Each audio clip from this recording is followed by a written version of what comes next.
11 décembre 1993. Renonçant au boycott dérisoire que j'avais décrété à la suite du massacre du Golfe, je débarque à l'aéroport Kennedy pour retrouver l'Amérique que j'aime, celle de ses dissidents.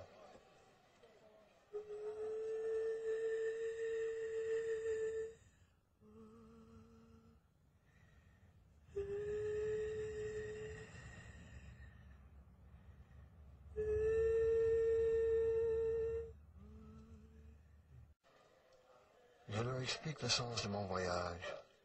Rendre hommage à la gauche américaine en la personne d'hommes et de femmes dont je comprends aujourd'hui que leur lutte aurait dû sans doute, être aussi les miennes.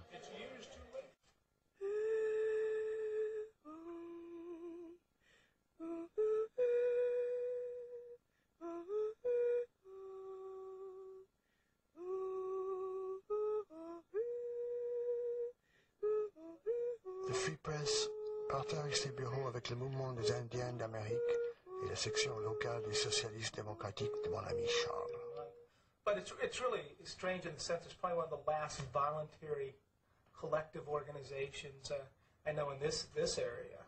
It's so we simply refuse to let it die because it's so valuable here with this daily monopoly, this Columbus Dispatch, which we always say is sort of like Pravda before Glasnost. But we put this paper out essentially on what a starting janitor makes at the Columbus Dispatch. I think too often the left confines itself to a small number of people with signs and a couple of chants going around in a circle in front of the federal building in their city and talking to each other, debating with each other. And we want to get that debate out of our own circles and open up more people's minds and hearts to the possibilities of real change in this country. And we do that with the Free Press, which is one of the few alternatives from the 60s and 70s that still is in existence. In the country, nationwide, yes, I wondered about that. We do that by using cable access as the leaflet of the 90s, instead of going off to your mimeograph machine or your Xerox machine and trying to hand out leaflets in front of the state office tower.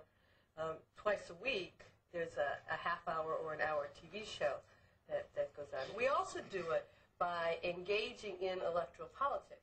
Mais je songe aussi à John, à Bob et Mary Jo, à Raphaël, à Joan, à Frances et à tous les autres qui, eux, savent qu'ils vivent dans la vente de la bête et qui continuent de dire non, continuent de croire à une Amérique plus juste et moins violente, une Amérique qui ne fonderait plus son abondance sur la misère des autres, qui s'attaquerait à sa propre misère au lieu de jouer les gendarmes dans un monde qu'elle ne comprend pas.